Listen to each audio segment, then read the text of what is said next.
Assalamualaikum warahmatullahi wabarakatuh.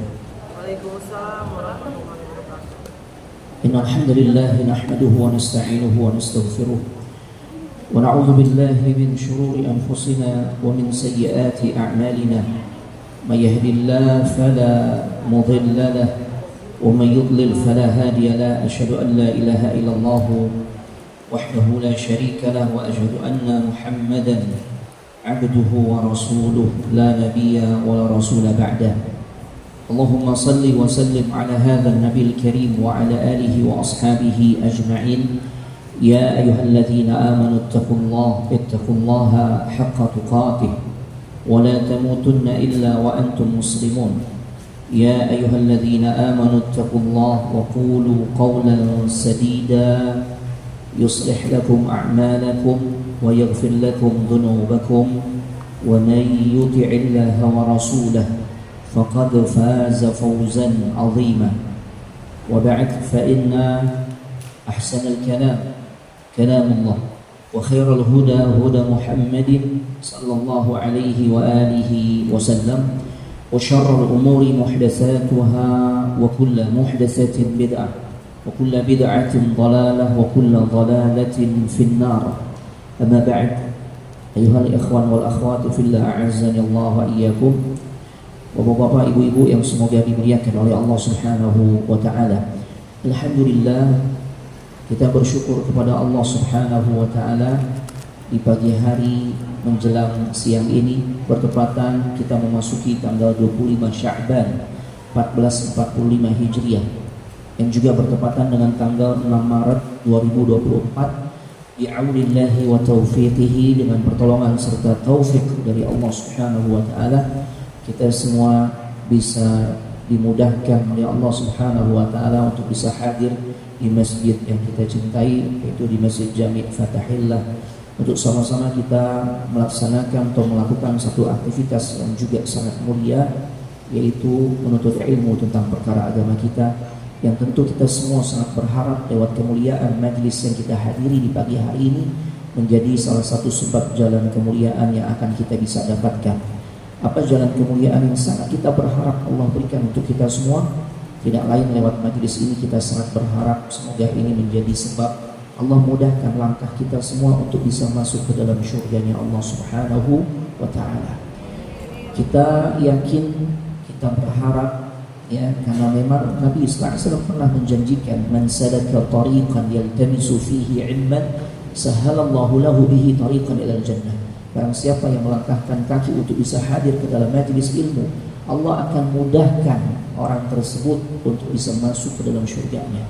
Bukan cuma dimasukkan ke dalam syurga, tapi juga dimudahkan. Ini dahsyat. Ya, makanya amalan menuntut ilmu atau aktivitas menuntut ilmu ini adalah salah satu jalan pintas di dalam meraih syurganya Allah Subhanahu wa taala. Terlebih kita berada di satu bulan, di satu momen yang banyak orang ini dalam keadaan lalai.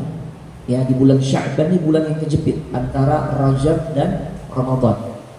2 bulan mulia mengapit Sya'ban. Sehingga banyak orang di Sya'ban ini berkaitan dengan ibadah mereka biasa-biasa saja, bahkan cenderung mereka lalai. Padahal Allah Subhanahu wa taala berfirman, "Wa la takum minal ghafilin."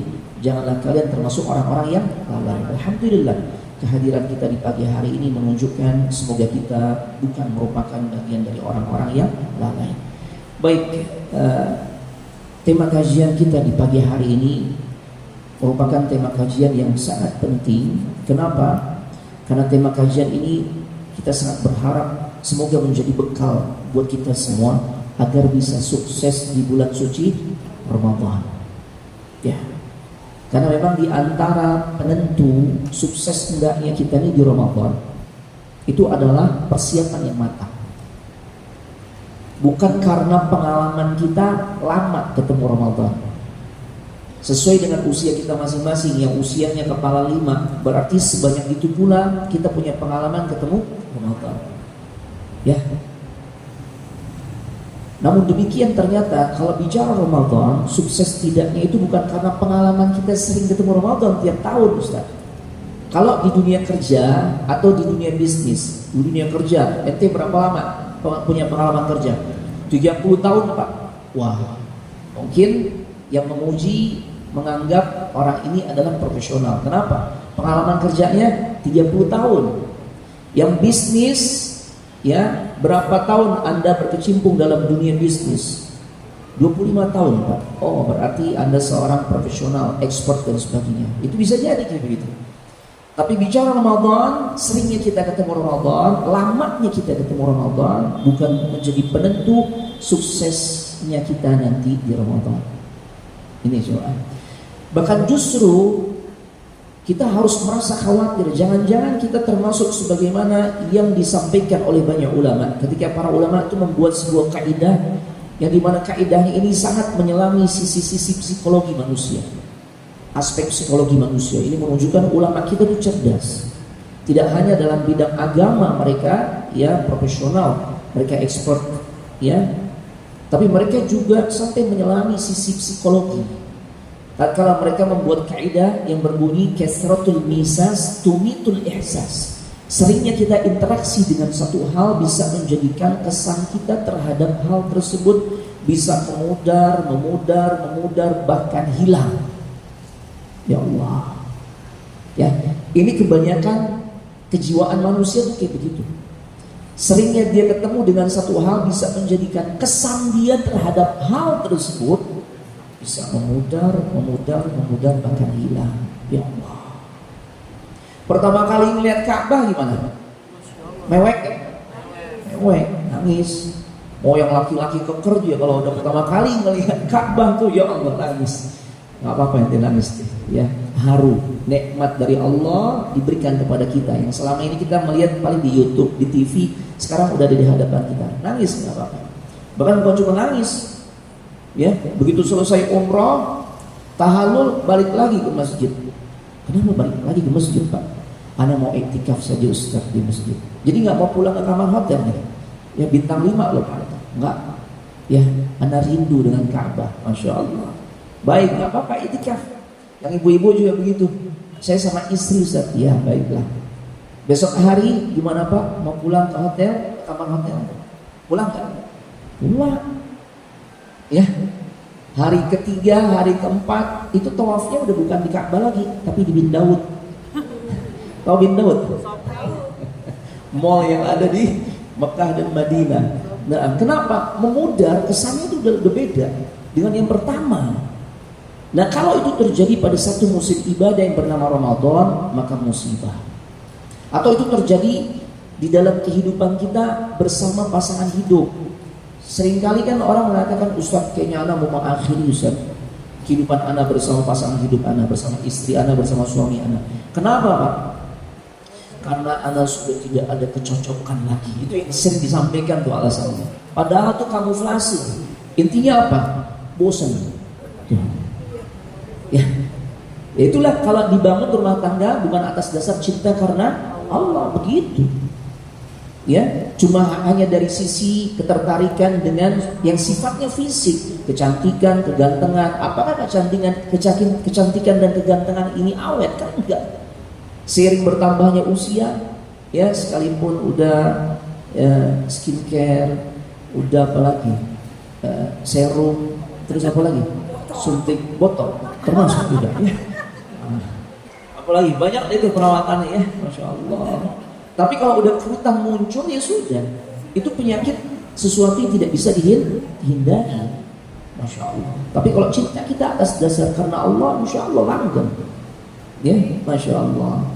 Nah, agar jangan sampai terjadi seperti itu di momen Ramadan, kesan kita terhadap Ramadan itu biasa-biasa aja. Dan fenomena ini kalau kita mau jujur, setiap tahun kayak begitu. Masa sih Ustaz? Iya, coba aja buktiin. Setiap tahun kita amati di masjid musala yang kita biasa hadir di dalamnya untuk sholat tarawih, itu semangat orang untuk sholat tarawih itu hanya di pekan awal saja. Benar gak? Ini Fatahillah berapa tingkat? 2 ya. Ini mungkin sepekan awal nih, dan masjid-masjid lain ini Masya Allah luar biasa. Mungkin sepertinya DKM berpikir kayaknya perlu pasang tenda nih Ustaz. Kalau Anda bilang nggak perlu, nanti pekan kedua juga mengalami kemajuan besar. Apanya yang maju? Jamaah. Softnya maju, bukan semangat yang maju. Kenapa? Itu tadi kembali kepada kaidah kasratul misas tumitul ihsas.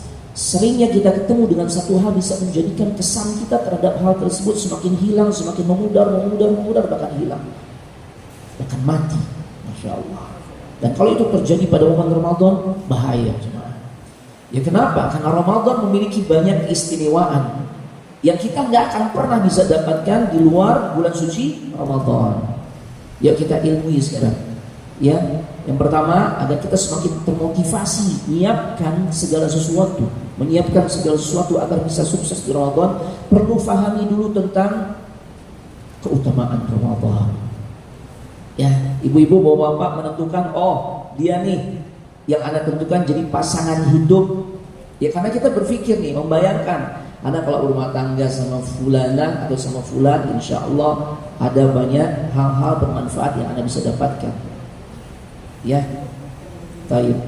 Selain karena secara fisik enak dilihat, ya kalau diajak kondangan juga, ya nah, seperti itu.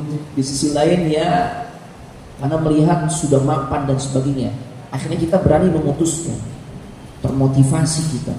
Nah, begitu juga orang bisnis, pastinya dengan pengorbanan yang gak sedikit, modal ratusan bahkan miliaran, pikiran, tenaga, perasaan dia korbankan tuh agar bisa meraih kesuksesan dalam bisnisnya. Ya karena ada sesuatu yang ingin dia dapatkan, yaitu keuntungan. Begitu juga tatkala orang ingin sukses di Ramadan, fahami dulu ini apa keutamaan bulan suci Ramadan. Yang pertama, Ramadan Rasul sebutkan secara khusus dengan kalimat syahrul mubarak, bulan yang berkah.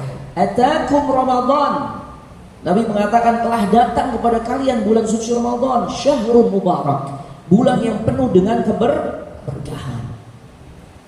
Ada hadiahnya. Apa makna berkah? Ini sering banget nih, ya kita pakai istilah ini. Ya anak si Ustaz usaha kayak begini, nggak apa-apa Ustaz. Ya anak jalani ya penghasilan, ya yang bisa dibawa pulang cuma 20 juta, yang penting berkah gitu. Berkah apa sih Bu? Bapak ada hadiah nih, tadi panitia ngasih tahu. Tafadhali, silakan Bu. Hah? Bisa kasih ini biar kedengaran. Afwan ya Om ya. Enggak tahu. Nah, apa makna berkah? Bismillah. Berkah adalah lebih dari ketaatan kepada Allah untuk menjadi lebih baik. Masya Allah. Iya, menjadikan seorang lebih baik, taat kepada Allah ya semakin baik gitu ya. Boleh dapat satu lagi deh, belakang yang jilbab abu-abu belakang. Nah, berkah apa tuh berkah? Karena ada berkah, ada berkat. Beda lagi kalau berkat. Apa berkat yang ditenteng? Assalamualaikum Ustaz. Waalaikumsalam.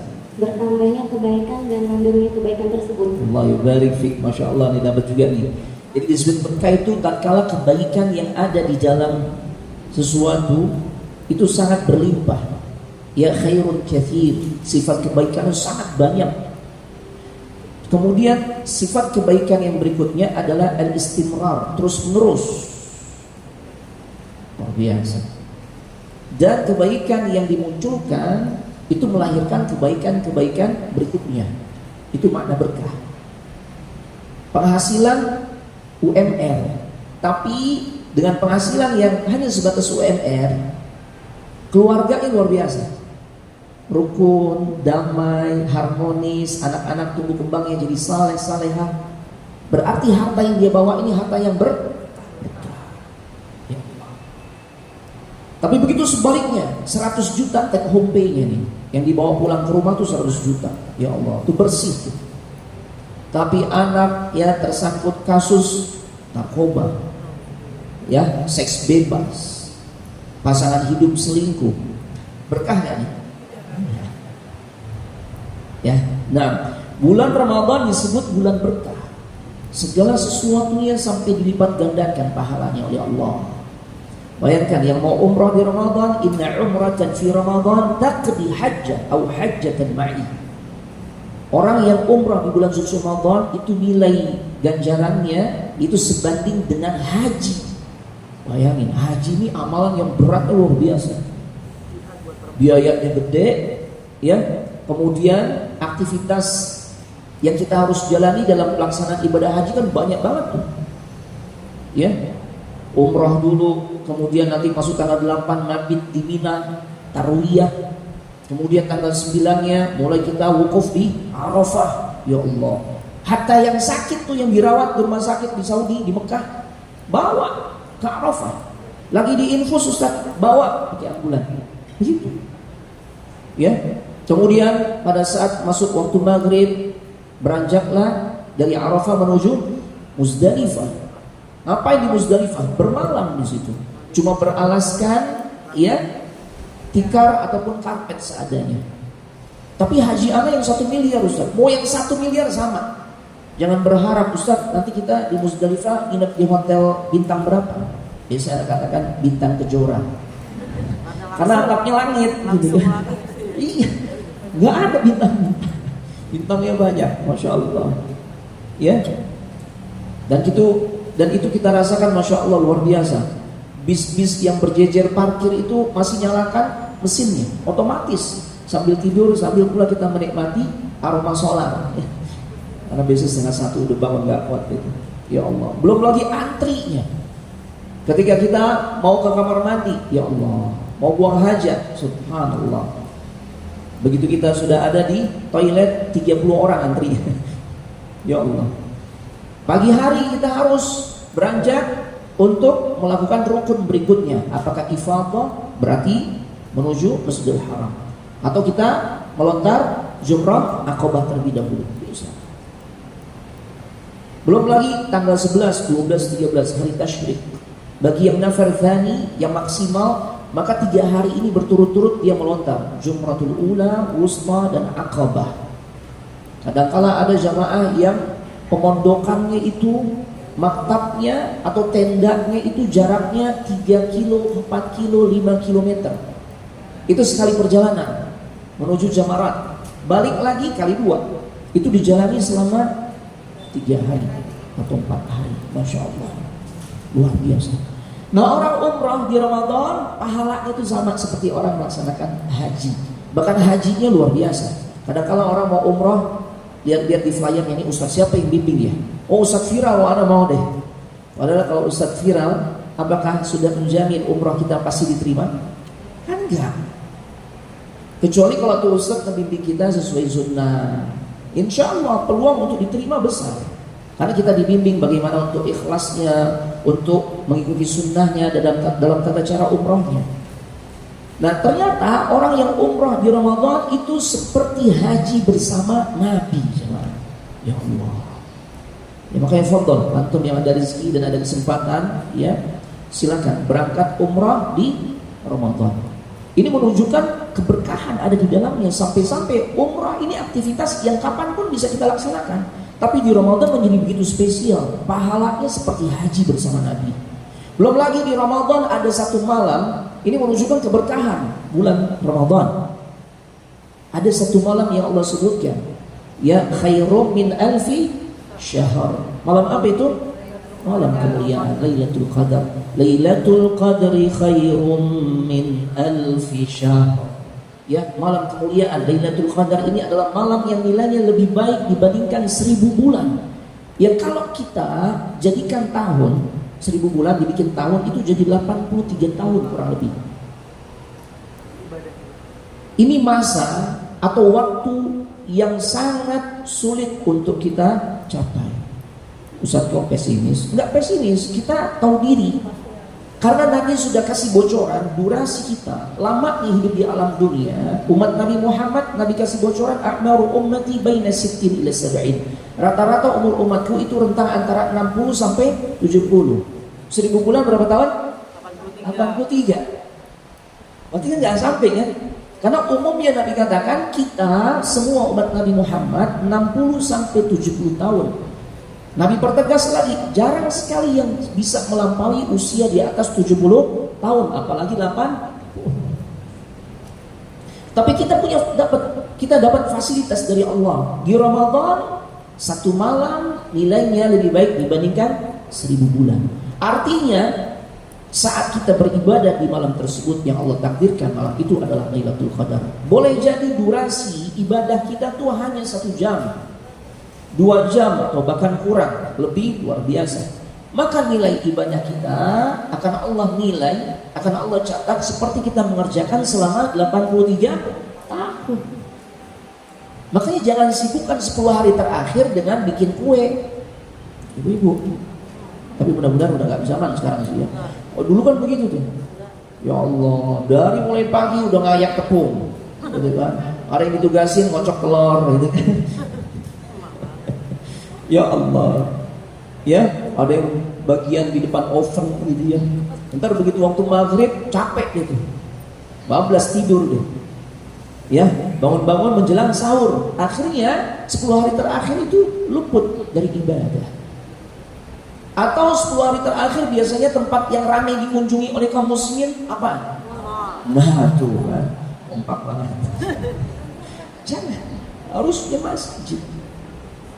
Memang orang kita tuh suka repot ya, bener? Ya sukanya repot gitu.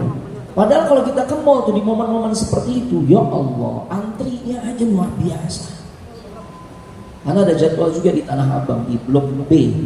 Ya Allah, kalau momen Ramadan tuh kita harus datang dari pagi banget. Jadwalnya kajian zuhur. Kenapa? Macetnya luar biasa. Ya, bukan nggak boleh beli baju baru, boleh. Tapi kenapa belinya kok mepet-mepet menjelang Lebaran? Pada saat itu adalah babak finalnya Ramadan. Seharusnya dari sekarang aja nih, dari sekarang. Hah? Nggak punya duit? Oh gitu. Ya Allah. Ya udah nyalengin dari sekarang. Saja ibu-ibu jawabnya deh. Ya. Nah ini luar biasa Bapak Ibu, ini menunjukkan betapa Ramadan itu bulan berkah. Kemudian ya, di Ramadan ada satu ibadah yang menjadi semakin spesial. Sekalipun ibadah ini di luar Ramadan ada, tapi di Ramadan menjadi spesial. Kenapa spesial Ustaz? Karena ibadah ini dilaksanakan kompak oleh semua kaum muslimin di seluruh dunia, karena memang Allah wajibkan secara hukum. Ibadah apa itu? Iya, bukan sholat tarawih, wajib secara hukum fikih. Ibadah apa? Puasa. Di luar Ramadan ada puasa? Ada. Tapi nggak diwajibkan.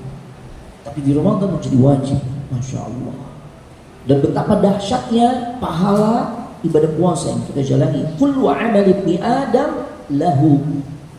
Allah berfirman di dalam hadis qudsi, semua amal anak cucu Nabi Adam itu untuknya, kata Allah. Illa siyam, kecuali puasa, kata Allah. Kenapa? Fa innahu li wa ana ajzibi. Puasa itu untukku, kata Allah. Aku yang nanti akan memberikan ganjaran pahalanya. Al-Imam Al-Hafidh Ibnu Hajar Al-Asqalani di dalam Fathul Bari-nya, ya, beliau menjelaskan ada banyak sebab kenapa puasa ini begitu menjadi spesial di sisi Allah. Namun paling tidak ada 2 pendapat. Yang pertama, ya karena puasa ini adalah amalan ibadah yang sangat kecil peluangnya dimasuki unsur riya. Beda dengan ibadah-ibadah yang lain. Unsur riyanya kencang nggak? Umrah? Wah, apalagi? Iya kan? Sampai-sampai Bapak Ibu, rukun umrah itu sampai hari kiamat itu cuma ihram, tawaf, sa'i, tahal, udah selesai. Kurang satu Ustaz, apaan? Selfie, katanya begitu. La haula wala quwwata illa billah. Jangan. Ya. Karena memang ibadah ini sangat rentan dengan unsur riya. Nah. Ya. Makanya sebenarnya yang sunnah, nih yang sunnah nih. Kalau ibu-ibu mau safar, termasuk safar ibadah seperti umrah atau haji, boleh gak Ustaz kita bikin acara, kita undang-undang tetangga, keluarga dan sebagainya? Boleh. Tapi yang sunnah itu adalah ba'da safar, setelah pulang safar. Tuh. Nabi itu begitu. Setelah pulang safar, ya Nabi undang para sahabatnya untuk makan di rumahnya. Makan-makan aja udah. Gak usah pakai baca ini, baca itu, nggak ada tuntunannya. Makan-makan. Ya. Nah itu sunnahnya kayak begitu. Ya atau kalau kita mungkin mau bagi jatah oleh-oleh ya silakan. Tapi setelah safar. Kalau kita kebanyakan sebelum safar, ya. Yang sesuai sunnah seperti itu, ya. Nah, pendapat kedua, kenapa ibadah puasa ini begitu spesial di sisi Allah Subhanahu wa taala, ya? Karena tadi itu Allah firmankan pahala puasa unlimited atau enggak terbatas. Wa ana ajzibi, kata Allah. Aku nanti yang akan memberikan ganjaran pahalanya. Padahal kita tahu Nabi pernah memberikan bocoran ibadah atau amal saleh kita kerjakan itu pelipat gandaan pahalanya dari mulai 10 kali lipat sampai 700 kali lipat. Adapun puasa enggak terhingga, terserah Allah. Ghairu mahdud, bi ghairi hisab. Masya Allah. Ya, ini luar biasa. Ada juga amalan-amalan yang nilai pahalanya besar, yang dengan kita melakukannya maka kita akan dicatat 1 juta pahala kebaikan. Ada yang tahu amalan apa itu? Kalau kita melakukan atau membaca doa ini, maka kutibalahu alfi hasanat. Allah akan catatkan untuknya 1 juta pahala kebaikan. Ada yang tahu? Silakan. Bapak-bapak dulu. Bapak-bapak belum. Bapak-bapak ada yang mau jawab kan? Amalan yang ganjaran pahalanya 1 juta pahala kebaikan Allah akan berikan. Ada yang tahu? Belum dapat bocoran dari Google? Baik, itu jilbab coklat. Maaf. Kalau suaranya kenceng nggak apa-apa. Langsung. Apa Ibu? Assalamualaikum Ustaz. Waalaikumsalam. Masuk pasar. Iya, doa masuk pasar. Masya Allah, barakallahu fikum. Satu lagi buat hadiah. Siapa yang bisa menyebutkan atau membacakan doa masuk pasar? Nah, yang mana? Ini nih. Ibu jilbab merah nih, Ibu, maaf. Di samping tiang, maaf. Ya. Nah, itu dia. Ya. Silakan Ibu. Bismillahirrahmanirrahim. La ilaha illallah wahdahu la syarika lah. Lahul mulku wa lahul hamdu yuhyi wa yumiitu wa huwa hayyun la yamutu biyadihil khair wa huwa ala kulli syai'in qadir. Na'am, boleh. Yuhyi wa yumiitu biyadihil khair wa huwa ala kulli syai'in qadir. Barakallahu fikum. Itu ya. Itu dibaca tuh, Bu. Saat kita mau masuk pasar, baca doa itu, maka kata Nabi sallallahu alaihi wasallam, kutiba lahu alfi hasanat. Allah akan catat bagi dirinya 1 juta pahala kebaikan. Apa selesai sampai di situ? Enggak. Wa maha anhu alfi sayyi'at. Allah akan hapuskan bagi dirinya 1 juta kesalahan. Dan juga Allah angkat derajatnya. Luar biasa ya. Dan kayaknya hadis ini disukai oleh ibu-ibu. Berarti hobi kita, Ustadz, ya suka shopping, bener Ustaz. Nggak juga, kembali kepada hukum asal. Seburuk-buruk tempat yang ada di muka bumi itu di mana? Pasar. Pasar. Cuma maksudnya tatkala kita punya aktivitas yang memang mesti kita jalani di pasar, ya, maka jangan lupa baca doa tersebut. Masya Allah, ini luar biasa. Nah, puasa ini luar biasa Bapak Ibu. Ganjaran pahalanya bukan 1 juta kali lipat, bukan semiliar, bukan 1 triliun, terserah Allah. Ya, baik. Namun demikian jangan sampai nanti kita justru termasuk orang-orang yang gagal di Ramadan. Karena ternyata Nabi pernah mengatakan banyak orang-orang di Ramadan mereka gagal di dalam melaksanakan ibadah puasa, dalam artian nggak bisa tuh meraih pahala yang tidak terhingga ini. Terbukti Nabi mengatakan rubba shaimin, betapa banyak orang-orang yang berpuasa, ya, akan tetapi dia tidak mendapatkan ganjaran pahala puasa yang nggak terhingga ini, kecuali dia hanya mendapatkan apa? Ilal ju' wal 'atash, kecuali dia dapat lapar dan haus saja. Rubba, Bapak Ibu, Kalau ibu-ibu bapak-bapak nanya, Ustaz rubah ini 50% Ustaz. Kalau 50% itu namanya 50-50. Padahal tadi terjemahannya rubah betapa banyak. Artinya aktsar min 50 fil mi'ah. Di atas 50%, bisa 60, 70, 80 atau 90% yang gagal di Ramadan dengan sebab puasanya hanya mendapatkan ganjaran lapar dan haus saja. Adapun pahala yang gak terhingga gak dapat. Ya, makanya butuh persiapan dari sisi ilmu dan banyak hal lainnya. Ya, kemudian keutamaan Ramadan yang lainnya. Di Ramadan pintu-pintu surga akan dibuka lebar-lebar, pintu neraka ditutup rapat-rapat. Idza dakhala Ramadan futihat abwabul jannah wa ghulqat abwabu jahannam. Kalau masuk bulan suci Ramadan, Allah bukain lebar-lebar pintu surga. Ditutup rapat-rapat pintu neraka. Maksudnya apa? Allah mudahkan kita di Ramadan untuk melakukan amal saleh ataupun ibadah yang pada akhirnya memudahkan kita bisa masuk ke dalam surga. Begitu sebaliknya di Ramadan Allah persempit akses bagi hambanya untuk melakukan perbuatan dosa dan maksiat. Ya, makanya nuansa Ramadan, nuansa surgawi. Enak gak ibadah? Enak.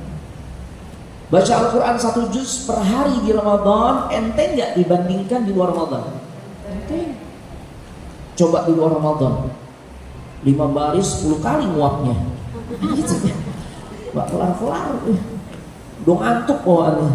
Di Ramadan asyik 1 juz. Kenapa? Ini Allah bukakan lebar-lebar pintu surga, akses yang menjadikan hamba-hamba Allah itu mudah melakukan ibadah. Allah mudahkan, ya, Allah bantu tuh hambanya. Terlebih wafi riwayah, dalam riwayat yang lain, ya, Nabi katakan wa ghulqat abwab, wa suffidatis syayatin, para setan dibelenggu. Tuh, makanya nggak bebas goda kita. Wafi riwayah dalam riwayat yang lain disebutkan yang dibelenggu itu adalah maradatul jin, gembong-gembongnya syaitan. Makanya kalau ternyata di Ramadan kita juga masih jatuh pada perbuatan dosa dan maksiat yang seharusnya di Ramadan tuh kita jauhi, ini menunjukkan betapa lemahnya keimanan kita. Karena terbukti, ya, padahal Nabi sudah katakan gembong-gembong syaitan tuh udah dibelenggu, berarti kan yang disisakan ciri-cirinya gitu ya. Nah, ternyata kita takluk tuh. Ya Allah. Itu Bapak Ibu jemaah sekalian semoga dimuliakan oleh Allah Subhanahu wa taala. Maka kita dapati di Ramadan orang kelihatan saleh dan salehah. Benar gak? Iya, karena dibukakan pintu surga, dimudahkan kita untuk melakukan amal saleh atau ibadah. Ditutup rapat-rapat pintu neraka, dipersempit akses seseorang untuk melakukan dosa dan maksiat. Coba tempat hiburan malam ada pun gak ditutup, di Ramadan ada jam khusus ya.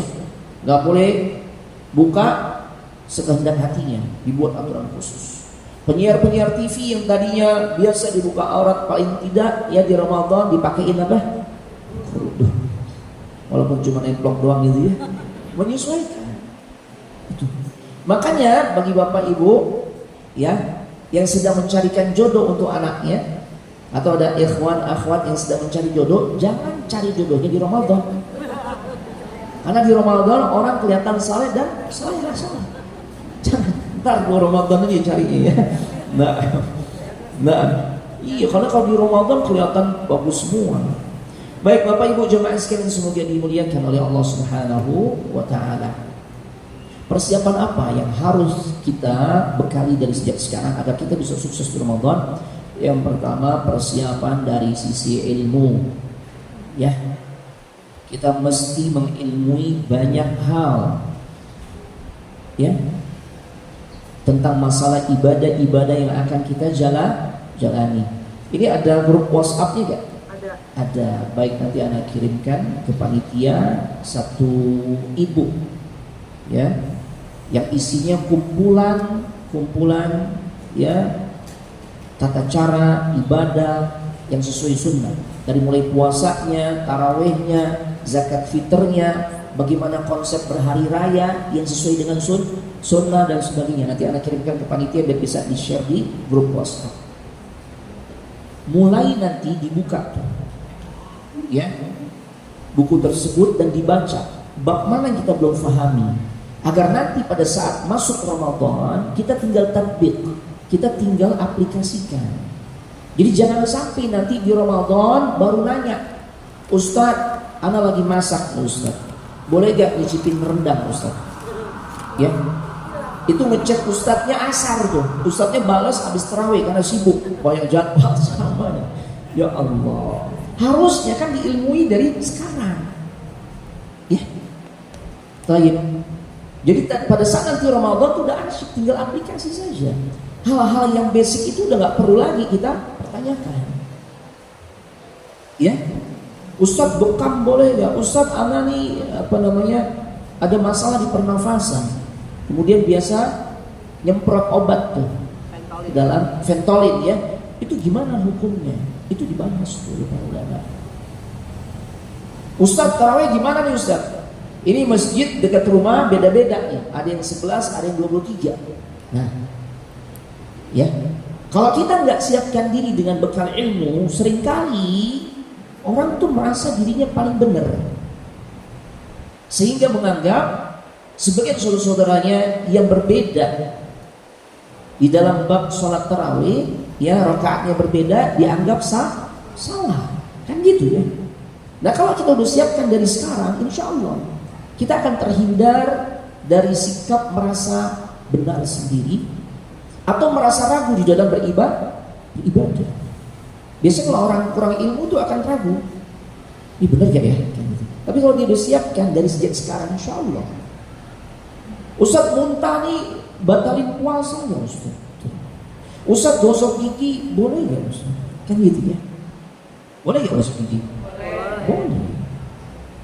Ya, yang nggak boleh, iya, ya, mungut odol ya misalnya, itu nggak boleh. Kan ada sisa-sisanya tuh. Setelah kita gosok gigi, aroma, ya, pasta giginya masih terasa tuh. Yang min-minnya masih terasa. Nah, yang seperti ini boleh, nggak masalah. Kenapa? La yukallifullahu nafsan illa usaha. Allah tidak membebani kita dengan sesuatu yang di luar kemampuan kita. Ya nggak boleh tadi tuh, ya. Nah, di sebelah nggak boleh. Sama nyobain juga boleh, kalau hanya sebatas di lidah. Tapi kalau udah itu nguyup namanya, itu nggak boleh. Ya, udah beda lagi. Kalau hanya sebatas di lidah, fala ba'sa bihi. Hada jaiz, boleh. Ya. Nah, hal-hal seperti ini harus kita ilmui dari sekarang. Agar jangan sampai kita diliputi keraguan tatkala kita menjalankan ibadah di Ramadan, padahal kita tahu Ramadan mausimul ibadah, musimnya ibadah. Ya, luar biasa, semua ibadah menjadi syiar di Ramadan. Puasanya bareng-bareng dan diwajibkan oleh Allah. Salat malamnya bareng-bareng juga kan? Jamaah kan? Iya. Kalau di Ramadan gimana? Di luar Ramadan salat malam ada? Ada. Walaupun sebenarnya amalan salat malam di luar Ramadan ada. Tapi di Ramadan menjadi spesial, kenapa? Karena di saat di Ramadan kita bisa laksanakan atau kita laksanakan secara berjamaah. Dan di Ramadan kita nggak ada tuh. Nggak ada ceritanya orang saat di Ramadan dia memilih sholat malam dengan jumlah rakaat yang paling minimal. Berapa Pak? Pertanyaan buat Bapak, dah hadiahnya buat Bapak. Jumlah minimal kita boleh melaksanakan sholat malam berapa rakaat? Itu. Yang belakang 4, belum. Yang lain, jazakallahu khair. Paling dikit. Bapak berapa? 3, belum. Ada lagi mau jawab? Anak kasih kesempatan satu lagi. 6. Masya Allah, makin mantap aja 6 Pak. 4 bukan, 3 bukan, 6 bukan. Ibu-ibu ada ya? Ini. Ibu berapa? 2 rakaat. Ini ketender jadi. Hah? 4. Oh 8. Masya Allah, makin semangat. Ini. Udah belum tadi? Udah dapat hadiah? Udah. Yang lain yang belum dapat. Udah dapat hadiah. 1. Na'am barakallahu fikum, ya. 1 rakaat. Witir. Loh, lah emang? Lah kan witir malam, sholat malam. Ya, bahkan Nabi pernah berwasiat khusus kepada sahabat Abu Hurairah, "Ausini khalili," kekasih hatiku. Ini curhatan dari Abu Hurairah, memberikan wasiat nasihat kepada diriku, karena beliau pernah curhat kepada Nabi. Beliau kalau sholat malam itu di tengah malam seringkali bablas, bangun itu subuh gitu. Ya, daripada nggak sholat malam, bolehkah beliau melaksanakan sholat malam qabla naum, sebelum tidur? Maka Nabi membolehkan. Sholat witir itu boleh 1 rakaat. Boleh, tapi jangan ego lagi ya. Ini 1 udah maksudnya, udah paling dikit. 1 rakaat. Adakah ceritanya orang di Ramadan ambil yang 1 rakaat sholat malamnya? Di Ramadan ada? Nggak ada. Minimal berapa? 10. Nah, baik yang 11 ataupun 23 sama-sama pernah dilakukan oleh Nabi sallallahu alaihi wasallam. Yang 11 rakaat acuannya adalah hadis riwayat Ibunda Aisyah. Yang 23 itu riwayat Ibunda Hafsah. Dua-duanya istri Nabi. Dua-duanya sering menyaksikan salat malamnya Nabi sallallahu alaihi wasallam. Ya, jadi kita faham baik yang 11 ataupun 23 keduanya dikerjakan oleh Nabi sallallahu alaihi wasallam. Walaupun sebagai ulama di antaranya Al-Imam Al-Hafidh Ibnu Hajar Al-Asqalani di dalam Fathul Bari menjelaskan, ya, 11 ini sebagian ulama mengatakan yaitu jumlah rakaat sholat malam Nabi yang sering beliau lakukan, yang sering. Tapi bukan berarti hanya 11. Bahkan kalau kita mau mengambil riwayat yang lain, itu riwayat Abdullah ibn Abbas, sepupunya Nabi. Beliau juga membawakan riwayat tentang sifat salat malamnya Nabi. Beliau melaksanakan 13 rakaat, 13. Tapi nggak usah dibikin. Di Indonesia cukup 2 aja. Ada yang 23, ada yang 11. Karena yang 2 macam ini aja sering ribut-ribut nih, apalagi dibikin lagi 13 ya. Makin ribut lagi nanti. Ini keributan ini muncul kenapa? Kurangnya ilmu. Ya. Kalau di Saudi, Bapak Ibu yang mau berangkat umrah di Ramadan, ya, siap-siap nanti tarawihnya itu 13 rakaat. Dari tahun ke tahun, wallahu a'lam bishawab, tahun ini, tapi dari pengalaman kami, ya, kalau Ramadan di sana itu 13 rakaat. Hari pertama atau malam pertama sampai malam ke-20, malam ke-20 13 rakaat. Berarti mengambil riwayat dari Abdullah ibn Abbas. Nanti begitu masuk malam ke-21 sampai malam terakhir puncak Ramadan, ada 2 sesi. Ba'dal Isya 20 rakaat, nanti setengah 2 tengah malam sampai 15 menit sebelum subuh biasanya. Itu 11 atau 13 rakaat. Berarti total berapa? 20 sampai tambah 13? 33 rakaat. Masya Allah, luar biasa ya. Ada jamaah, Ustaz, saya mau ambil yang 13 rakaat aja Ustaz, boleh Ustaz? Boleh. Ternyata yang 13 rakaat lebih panjang dibandingkan yang 20. Karena 13 itu 3 juz. Tapi itu sebelum qablil jaiyah, sebelum pandemi. Setelah pandemi sekitar 1 juz per 4. Masya Allah. Nah ini. Nah kalau kita siapkan diri dengan bekal ilmu memasuki Ramadan, kita tuh nggak merasa diri kita paling benar. Yang 2-3 sering mulai beli yang 11 batu Wahabi tuh kan begitu. Atau yang 11 juga suka mengatakan yang 2-3 itu mah apa nih? Ya yang sarungan dan sebagainya. Enggak, dua-duanya dikerjakan oleh Nabi SAW. Silakan. Tapi yang terpenting ya pada saat kita apakah mau 11 ataupun 23 laksanakan salat tarawih mengikuti tata cara salatnya Nabi. Kenapa? Karena kita miris nih, sedih. Rekor dunia yang sampai saat ini belum terpecahkan. Ini bayangin Bapak Ibu, ini rekor dunia nih. Ini kalau ajang olahraga nih kelas olimpiade nih. Rekor dunia yang sampai detik ini belum terpecahkan. Pemegang rekornya nih ada di negara kita. Jangan bangga dulu ya. Karena rekor dunia ini justru memalukan. Rekor dunia sholat tarawih 23 rakaat 7 menit. Ada di mana? Tuh, apa disebut tempatnya? Ya ada memang di situ. Coba aja nanti lihat di YouTube. 23 rakaat 7 menit. Sahkah sholatnya? Nggak mungkin sah. Karena kita udah belajar dari kecil. Ada bab rukun sholat yang namanya apakah mungkin ditunaikan tumakninah? Subhanallah. Tapi luber nggak ke masjid? Luber. Iya. Ketika ditanya, Pak Yai, kenapa kok sholat tarawihnya beda dengan sholat tarawih kaum muslimin lainnya? Oh iya, dari dulu orang tua kita, leluhur kita seperti ini, maka kita pertahankan tradisinya. La haula wala quwwata illa billah.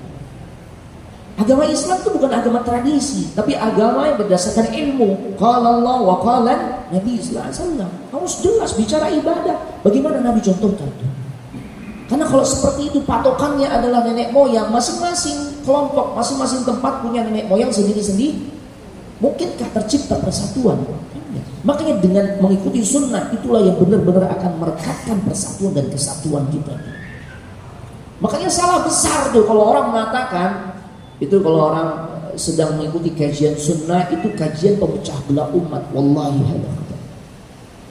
Ya, ini orang-orang yang tidak faham. Kita justru ajak manusia, ajak umat kaum muslimin, ya, agar mereka bersatu di atas sunnah Nabi SAW.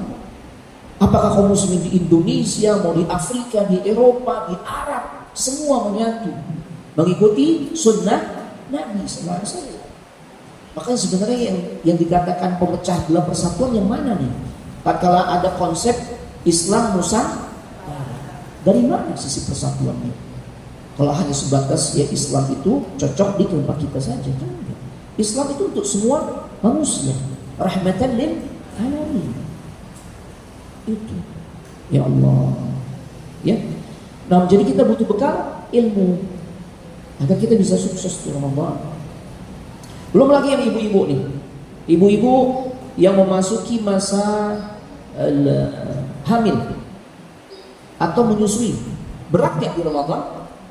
Berat ya Bu? Berat. Ya, lagi hamil atau lagi menyusui masuk di musim Ramadan, itu berat. Jika mampu berpuasa, maka bukan menjadi pembahasan kita. Silakan lanjutkan puasanya. Cuma yang menjadi pembahasan di kalangan para ulama, tatkala ya wanita tersebut ketika memasuki Ramadan dia nggak sanggup puasa dalam keadaan hamil atau menyusui. Butuh ilmu ya? Butuh ilmu. Dan ilmu ini dibutuhkan bukan cuma untuk ibu-ibu. Terus bapak-bapak, itu urusan istri ana Ustaz. Kan yang hamil yang menyusui istri saya. Nah, ini juga menjadi tanggung jawab kita yang laki-laki untuk memberikan pencerahan kepada istri kita. Ini butuh ilmu. Wanita hamil menyusui nggak sanggup puasa di Ramadan, maka batalkan puasanya. Cuma ya wanita tersebut harus memahami apa yang harus dia lakukan. Konsekuensinya apa nih? Yang pertama, kalau mengikuti pandangan atau pendapat dari Ibnu Abbas, Ibnu Umar, ini sahabat-sahabat Nabi. Beliau mengatakan falaha fidyah. Bagi wanita tersebut yang nggak sanggup puasa di bulan suci Ramadan dengan sebab lagi hamil atau menyusui, maka dia cukup bayar fidyah. Tuh. Pendapat kedua, pendapat muridnya Abdullah bin Abbas, di antaranya Atha ibn Rabah. Tuh, guru murid punya pandangan fikih yang beda. Berantem nggak? Gontok-gontokan nggak? Bubarin kajian nggak? Nggak ada. Tuh. Ya Allah, nggak ada bubar-bubarin kajian. Tuh. Ya, Allahu Akbar. Dangdut dijagain, gereja dijagain, para biksu dipijitin, kajian dibubarin. Allah yahdi. Semoga Allah kasih hidayah untuk mereka. Kesian. Ya, nah pendapat kedua dari Atha ibn Rabah, kemudian dari Imam Al-Auza'i dan sebagainya, mengatakan kalau wanita hamil menyusui masuk Ramadan dia nggak sanggup puasa, udah batalin puasanya. Cuma konsekuensinya dia harus paham. Falaha qadha, maka bagi wanita tersebut dia harus qadha, bayar puasa nanti di bulan lain di luar Ramadan. Pendapat ketiga, pendapat di kalangan mazhab Syafi'i atau pendapat Imam Syafi'i dan Imam Ahmad bin Hanbal. Murid dan guru pada bab ini sama pandangan fikihnya. Bagaimana Ustaz menurut pendapat mazhab Syafi'i atau pendapat Imam Syafi'i? Wahai kita-kita yang fanatik terhadap mazhab Syafi'i, monggo dengarkan dulu nih. Kalau Imam Syafi'i mengatakan wanita hamil menyusui atau menyusui nggak sanggup puasa di Ramadan, maka batalkan. Konsekuensinya falaha qadha wal fidyah. Maka dia harus qadha dan juga bayar fidyah. Kayaknya mulai goyang ya Syafi'i. Oh, Syafi'i berat banget Ustaz. Kita kan begitu kadang ya. Suka fanatik dengan madhab. Pokoknya kalau ada madhab Syafi'i sampai mati yang harus Syafi'i Ustaz. Ya Allah. Begitu disampaikan tentang bab ini, itu Imam Syafi'i begitu Ustaz. Kayaknya mulai ngemper gitu ya. Baik, yang terakhir pendapat Imam Malik, wanita hamil menyusui gak sanggup puasa di bulan suci Ramadan, wanita hamil dan menyusui atau menyusui ya di Ramadan gak sanggup puasa batalin. Baginya kalau Imam Malik itu dibedain, yang hamil cukup dia qadha. Tapi kalau yang menyusui gak sanggup puasa di Ramadan, selain qadha dia juga harus bayar fidyah. Kenapa? Yang menyusui kok lebih berat konsekuensinya? Para ulama jelaskan karena yang menyusui kondisinya lebih ringan dibandingkan yang hamil. Mau pilih yang mana Bapak Ibu? Ibu-ibu mau pilih yang mana? Hah? Senyumnya udah gambaran mau pilih nomor 1 ya, nggak apa-apa karena itu dijabarkan oleh para ulama. Yang sebagian ulama mengatakan masing-masing pendapat dari 4 pendapat ini memiliki dalil yang kuat, memiliki hujjah yang kuat. Ya, akan tetapi dijabarkan oleh para ulama ya sepatutnya untuk bisa menerapkan yang fidyah saja ini cocok bagi wanita-wanita yang sangat subur. Tiap tahun jadi masih nyusuin anaknya, isi lagi, gitu ya. Ada yang kayak begitu, yang subur ada. Bahkan ada juga jamaah yang untuk, aduh Ustaz, ini saking suburnya dia tukeran sendal sama suaminya aja jadi Ustaz. Saking suburnya dia. Nah yang kayak begitu, yang paling pas adalah apa? Fidyah. Nggak mungkin kalau dia dibebankan untuk membayar hutang puasanya harus qadha. Kapan dia harus qadha? Sedangkan tiap tahun hamil. Ya Allah. Seperti itu ya. Na'am barakallahu fikum. Terus biasanya pembahasan berikutnya, Ustaz yang bayarin fidyahnya siapa tuh Ustaz? Ibu-ibu langsung Pak, suami Pak, gimana Pak? Siapa? Oh bapak komplain lagi, lah Ustaz yang nggak puasa, bini aneh kenapa ada yang harus bayarin fidyah? Dibahas oleh para ulama, Bapak Ibu. Dan Anda lebih condong kepada pendapat ini. Para ulama katakan memang yang dibebankan untuk membayarkan fidyah bagi wanita hamil atau menyusui adalah sang suami kita Pak. Kenapa? Para ulama menjelaskan karena istri dia menjadi hamil ataupun menyusui itu akibat perbuatan suami. Masya Allah. Luar biasa. Kompaknya ibu ya. Nah, nggak apa-apa Pak ya, kita bayarin fidyahnya. Seberapa ukuran fidyah? Kalau ibu bapak ingin bayar fidyah dengan bahan makanan pokok yang belum matang gitu ya, dengan beras, maka ukurannya 1 mud.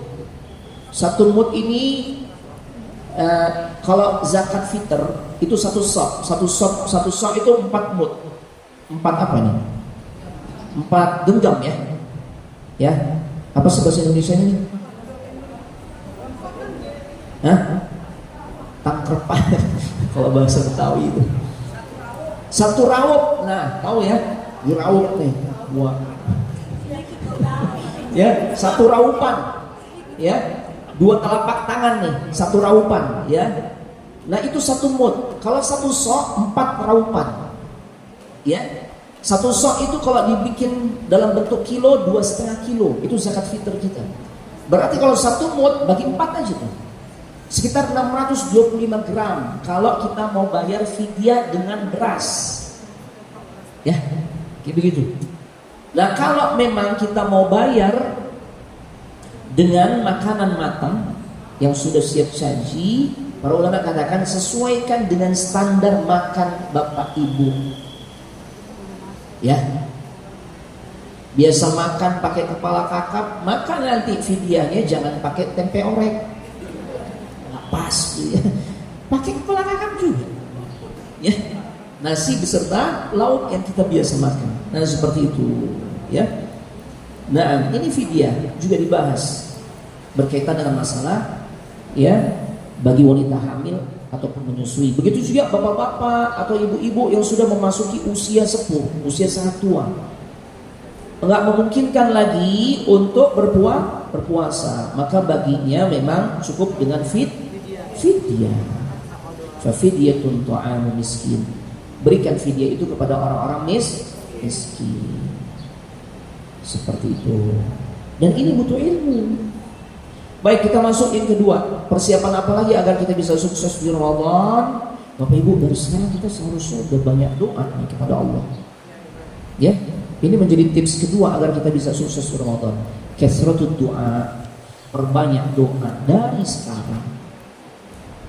Karena kita udah tinggal menghitung hari. Ini tanggal 25 Sya'ban. 25 atau 26? 26 kayaknya. Sebentar. 25 Sya'ban. Artinya Ramadan tinggal 4 atau 5 hari lagi. Ya, subhanallah. Nah seharusnya dari sekarang kita udah perbanyak doa. Ya. Karena sebenarnya para sahabat nih, generasi terbaik umat ini, 6 bulan sebelum Ramadan mereka udah semakin sering berdoa kepada Allah. Nah kita tinggal menghitung hari belum berdoa sama Allah, mau kapan lagi? Dan para sahabat tuh sukses di Ramadan. Kenapa? Mereka tunjukkan semangatnya tuh, antusiasmenya agar bisa sukses di Ramadan lewat doa-doa yang mereka sampaikan. Masih ada hadiah ya? Tadi belum 10 ya? Masih. Apa doa yang dibaca oleh sebagian sahabat di momen menjelang Ramadan 6 bulan, setengah tahun sebelum Ramadan? Silakan. Ya Allah.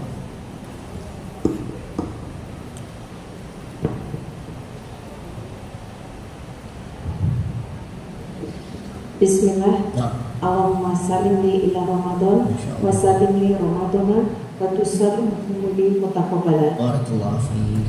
Allahumma sallimni ila Ramadan. Ya Allah, sampaikanlah diriku ya Allah agar bisa bertemu dengan bulan suci Ramadan. Wa sallimni Ramadan, sampaikan pertemukan Ramadan kepada diriku ya Allah. Wa tusallamhu minni mutaqabbala.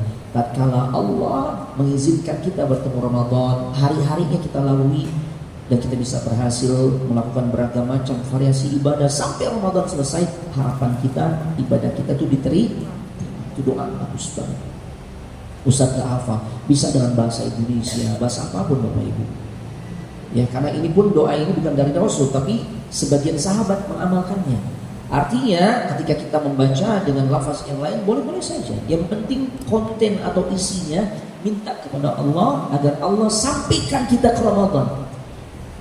Karena terus terang sekalipun Ramadan tinggal menghitung hari, apakah ada di antara kita yang berani ngejamin kita pasti ketemu Ramadan?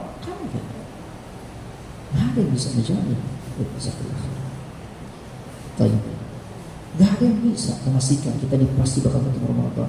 Makanya gak ada jalan lain kecuali kita banyak doa. Terlebih kita juga udah merasakan, ya Allah, Ramadan tahun ini jika Allah mengizinkan saya bertemu dengannya, udah gak bersama abah ana, umi ana, ya, gak bersama suami, gak bersama istri, gak bersama anak, dan sebagainya. Ya. Dan ini menunjukkan bahwasanya memang tidak ada jaminan kita pasti ketemu Ramadan. Kita cuma bisa berharap. Ya. Jadi perbanyak doa dari sekarang agar Allah pertemukan kita dengan bulan suci Ramadan. Kemudian agar sukses di Ramadan, tips berikutnya adalah jadikan ini sebagai Ramadan terakhir kita, Bapak Ibu. Jikalau Allah perkenankan kita ketemu nih dengan bulan suci Ramadan, coba resapi, hayati, renungkan bahwasanya boleh jadi itu adalah Ramadan terakhir kita. Karena biasanya kita tuh kalau mendapatkan kesempatan terakhir, the last chance, kesempatan terakhir, biasanya orang tuh gak akan mau menyia-nyiakan. Iya, kesempatan terakhir. Makanya di antara tips sholat khusyuk yang Nabi ajarkan itu adalah, ya, beliau katakan fasalli salatan muwaddi' kama qala Nabi sallallahu alaihi wasallam. Kalau kita mau khusyuk di dalam salat, di antara tips yang Nabi ajarkan adalah Salatlah engkau seperti ini adalah salat perpisahan buat dirimu. Dan pasti kita nggak ingin tuh menyanyiakan setiap tahapan salat yang kita kerjakan, dari mulai takbirnya Allahu Akbar. Kita benar-benar fokus bahwasanya yang kita hayati, kita resapi bahwasanya Allah Maha besar, yang lain semuanya kecil. Doa iftitah yang kita ucapkan, Masya Allah, kita nggak ingin melewatkan hanya sebatas keluar lewat lisan, tapi juga penuh dengan perenungan. Fatihahnya, baca surahnya, saat rukuknya, i'tidal, sujud, duduk di antara dua sujud dan seterusnya. Kenapa? Ini salat terakhir. Setelah ini anak nggak ketemu salat lagi. Sama. Kalau kita merasa ini Ramadan terakhir kita, insya Allah kita akan maksimal. Boleh jadi ada di antara kita yang, ya Allah Ustaz, sepanjang hidup anak nih, anak belum pernah khatam Al-Quran. Maka kalau dia merasa ini Ramadan adalah kesempatan terakhir dia, ini Ramadan terakhirnya, pasti dia akan merancang tuh, gimana anak bisa mencapai target, bisa menghatamkan Al-Quran sekali seumur hidup, karena ini kesempatan terakhir. Ya, seperti itu. Dia akan merasakan betapa berharganya salat tarawih. Walaupun secara hukum fikih tarawih itu hukumnya apa? Sunnah. Cuma karena ini terjadi di Ramadan, salat malam ini begitu spesial. Ya bahkan Nabi sallallahu alaihi wasallam menjanjikan, man qama ma'al imam hatta yansarifa kutiba lahu qiyamul lailah. Barang siapa seorang yang salat bersama imam, ini salat tarawih maksudnya, bersama imam, sampai imam selesai dari salatnya, dia pun selesai, maka dicatat bagi dirinya seperti dia mengerjakan salat malam semalam suntuk. Ya Allah. Makanya ibu-ibu, bapak-bapak, tatkala kita ikut sholat tarawih di satu masjid, imamnya bawakan misalnya 11 rakaat atau 23 rakaat, maka ikuti itu sampai imam selesai, kita selesai. Karena biasanya terjadi fenomena biasa kayak begini, dan biasanya juga muncul dalam pertanyaan, Ustadz boleh gak Ustadz 8 rakaat anak ikut tarawih, anak pulang duluan Ustadz, anak witirnya di rumah, kan sering gitu ya. Pertanyaannya boleh atau tidak Ustaz? Kalau pertanyaannya boleh atau tidak, maka pastinya anak jawab boleh. Cuma bapak ibu rugi. Kok rugi Ustaz? Iya, karena kan seharusnya kalau bapak ibu selesaikan sampai imam menyelesaikan salatnya, sampai witirnya selesai, kita juga ikut selesai. Bukan 8 rakaat kita pulang duluan. Ya. Kalau kita ikut sampai selesainya imam, kita pun ikut selesai, maka salat tarawih kita itu dicatat seperti kita mengerjakan sepanjang malam. Kalau sepanjang malam tuh hitungannya dari mulai ba'dal maghrib sampai subuh, isinya salat terus tuh. Dianggap kita seperti salat semalam penuh kayak begitu. Padahal durasi salat kita di Indonesia khususnya berapa menit sih? Nah, misalnya diminta oleh pengurus masjid, Ustaz bolehlah satu malam pimpin salat tarawih, baik. Itu pertanyaannya realistis. Kita nggak nanya di masjid antum berapa juz satu kali tarawih, nggak begitu. Tapi nanyanya berapa menit. Ya, karena di Indonesia memang begitu. Berapa menit rata-rata? Setengah jam atau maksimal biasanya rata-rata 45 menit. Bersabar mengikuti bersama imam, mengikuti sholat tarawih bersama imam 45 menit durasinya. Tapi kalau benar-benar kita selesai seiring imam juga menyelesaikan sholat tarawihnya, nggak pulang duluan, maka nilainya seperti kita mengerjakan sholat semalam penuh, dari mulai ba'dal maghrib sampai subuh. Seperti itu tuh dianggap kita mengerjakannya. Ya Allah. Ya.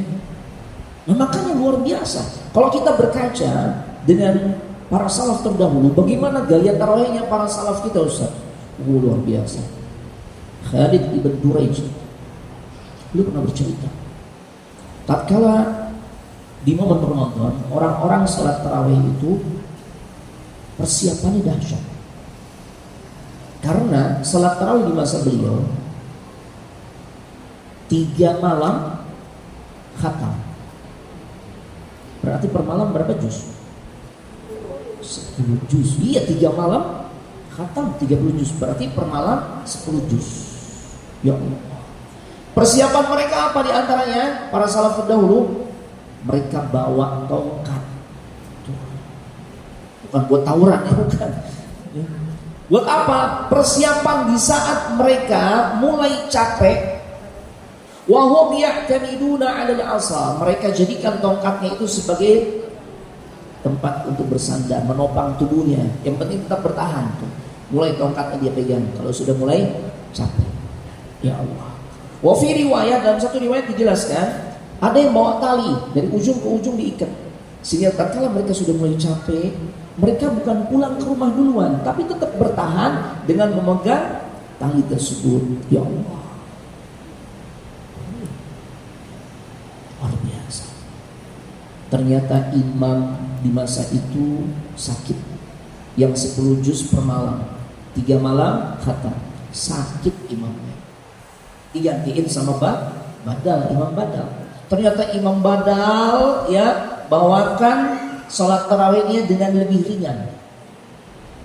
5 atau 6 malam, katakan 5 malam. 5 malam baru khatam. Berarti per malamnya berapa juz? 6 juz. Ya 30 bagi 5, 6 juz. Imam yang aslinya 10 juz. Berarti lebih cepat, lebih ringan. Bagaimana kalau ini terjadi di Condet? Seneng gak kita? Alhamdulillah, 10 jadi 6. Bahkan boleh jadi kadang suka ngedoain yang gak pada tempatnya. Mudah-mudahan imam yang satu lagi ini sakit nih. Karena trennya kan turun dari 10 ke 6. Ini imam yang satu lagi ini sakit, digantiin badal berikutnya. Ya, jadi 2 juz nanti. Terujung-ujungnya ketemu trikul deh. Wah, kayak begitu. Dan ternyata ada kemiripan Bapak Ibu. Jamaah zaman dulu, para salaf kita terdahulu dengan jamaah zaman sekarang ada kesamaan. Dari sisi apa? Suka komplain, suka protes. Ya,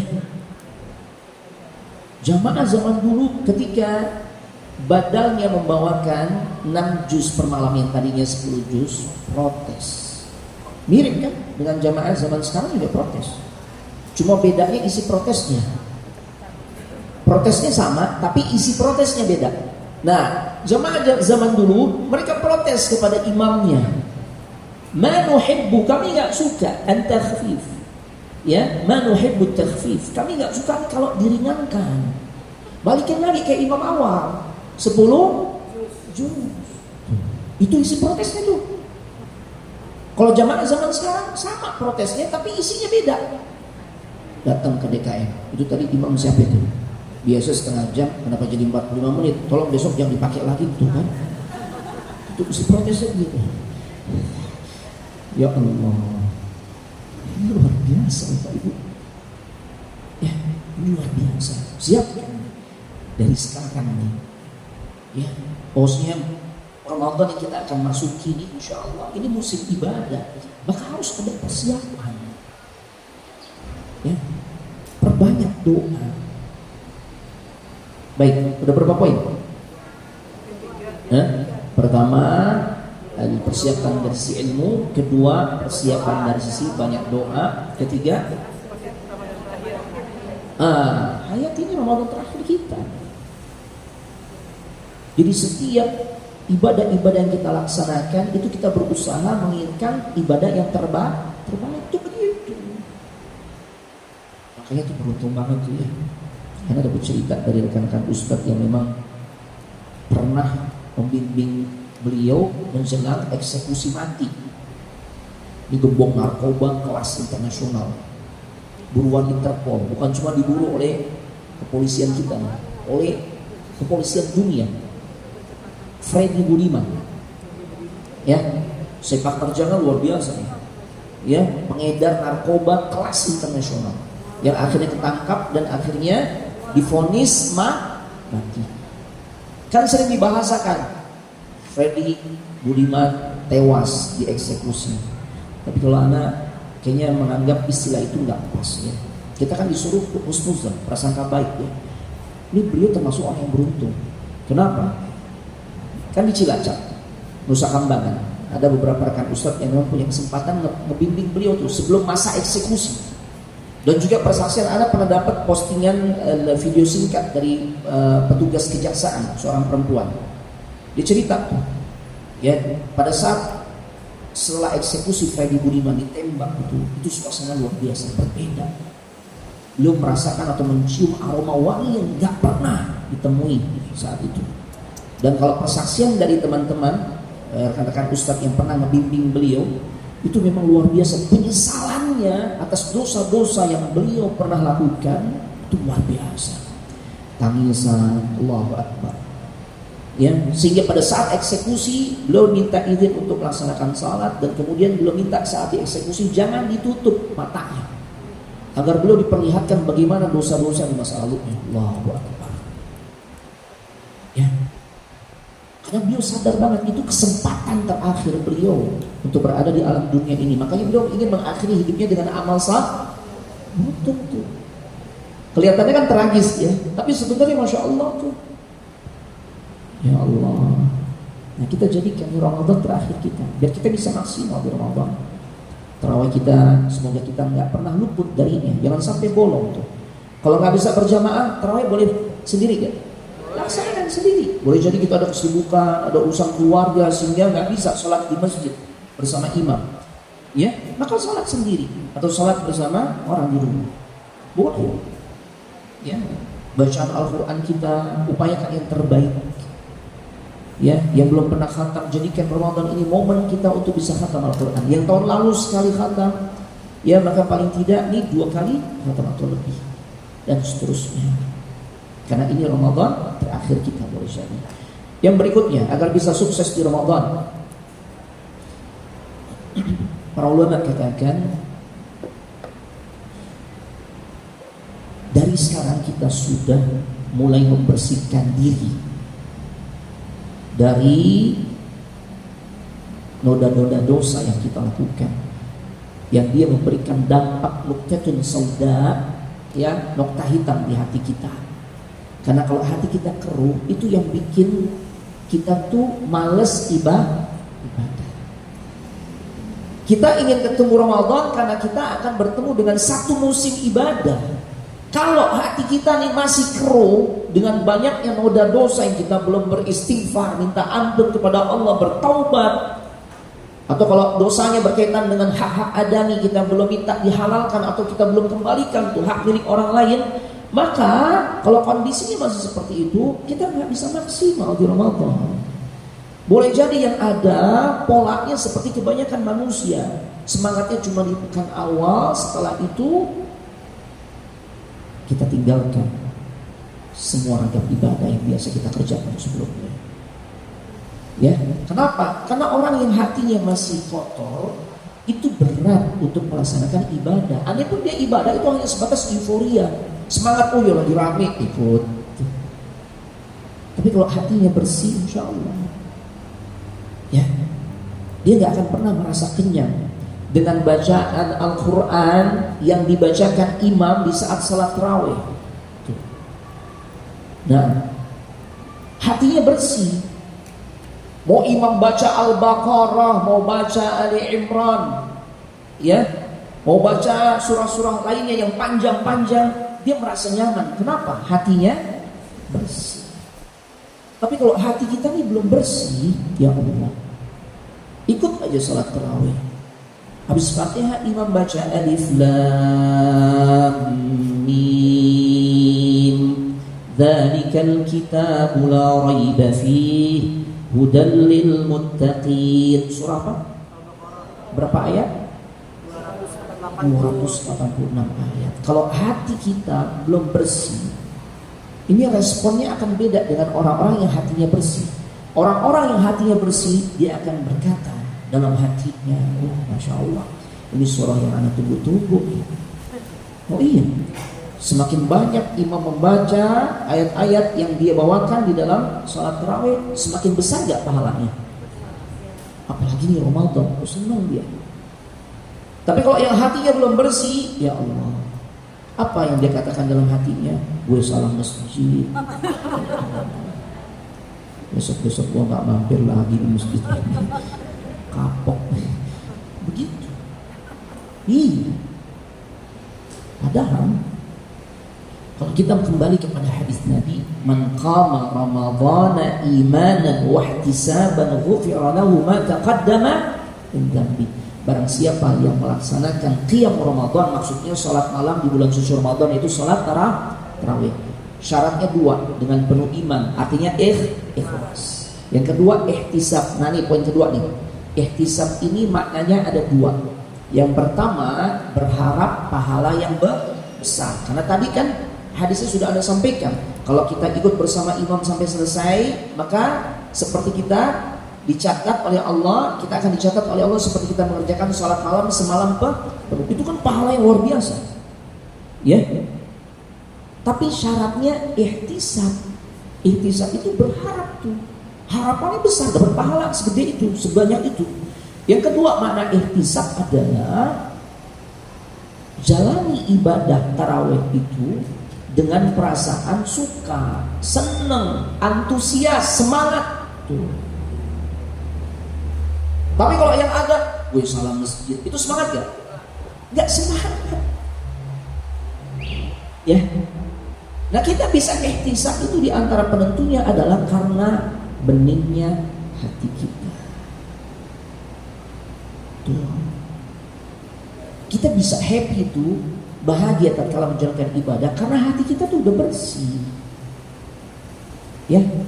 Jangan sampai nih di pekan awal sekali baca 3 juz. Pekan awal doang, setelah itu udah cukup. Padahal kan nggak begitu ya. Ini kenapa sampai terjadi pola yang kayak begitu ibadahnya? Karena sangat mungkin hatinya masih kotor, sehingga nggak bisa berlama-lama untuk beribadah kepada Allah Subhanahu Wa Taala. Ya. Terlebih Ramadan itu identik dengan bulan apa? Al-Qur'an. Syahrul Ramadan alladzi unzila fihi al-Qur'an. Bulan suci Ramadan adalah bulan di mana Allah turunkan Al-Qur'an. Banyak ulama mengatakan Ramadan itu identik dengan Al-Qur'an. Terbukti banyak ditunjukkan oleh para pendahulu kita. Mereka melakukan perlombaan dari sisi interaksi dengan Al-Qur'an. Ditunjukkan Imam Syafi'i berapa kali khatam di Ramadan? 60 kali khatam Al-Quran. Masya Allah. Ya, Imam Syafi'i 60. Biasanya suka ada yang memberikan alasan, Ustaz, anak kayaknya nggak bisa Ustaz menambah durasi lamanya membaca Al-Quran di Ramadan. Yang ada ya sama seperti bulan-bulan lainnya, nggak ada perbedaan. Kenapa begitu Pak? Kenapa begitu Bu? Biasanya ada 2 alasan yang sering disampaikan. Kenapa kok nggak ada penambahan nih di Ramadan baca Al-Qur'annya? Ya, 2 alasan yang sering disampaikan. Pertama, alasan ana sibuk Ustadz karena ana sekarang sudah promosi jabatan. Ya, ana punya kedudukan, atau ana seorang pejabat, punya anak buah, harus anak pikirkan THR-nya dan sebagainya, beban kerja juga semakin banyak, sehingga anak lebih sibuk Ustaz. Makanya anak nggak bisa ningkatin bacaan Al-Quran anak di Ramadan, ujung-ujungnya sama dengan bulan lainnya, karena alasan jabatan, sehingga makin sibuk. Alasan kedua, Ustaz, anak pengusaha, di Ramadan order makin banyak, waktunya tersita Ustaz. Makanya akhirnya porsi Anda baca Quran sama kayak bulan-bulan lainnya, karena Anda sibuk, orderan makin banyak. 2 alasan ini, alasan karena dia seorang pejabat, dia punya kedudukan, atau alasan karena dia pengusaha. Dia usaha, bisnis. Yuk, apakah alasan ini bisa diterima saat kita nanti sampaikan di hadapan Allah, saat kita dihisab? Kenapa nih Ramadan kok gak ada peningkatan? Kita katakan anak pejabat, ya Allah, anak pengusaha, ya Allah, di Ramadan makin banyak ordernya, makin banyak kerjaannya. Alasan itu gak akan pernah bisa diterima oleh Allah. Kenapa? Karena terbukti banyak sekali hamba-hamba Allah lainnya yang juga sibuk karena dia punya jabatan, atau karena dia juga seorang pengusaha, tapi dia bisa berprestasi, menjalin hubungan yang akrab, yang mesra dengan Al-Quran di Ramadan. Siapa sosok beliau ini? Masih ada hadiah ya? Sosok sahabat yang wafatnya dalam keadaan membaca Al-Quran sebelum dieksekusi oleh orang-orang Khawarij saat mengepung rumahnya. Ibu udah? Belum ya? Utsman bin Affan, ya ibu dapat hadiah ya, baik yang jilbab pink.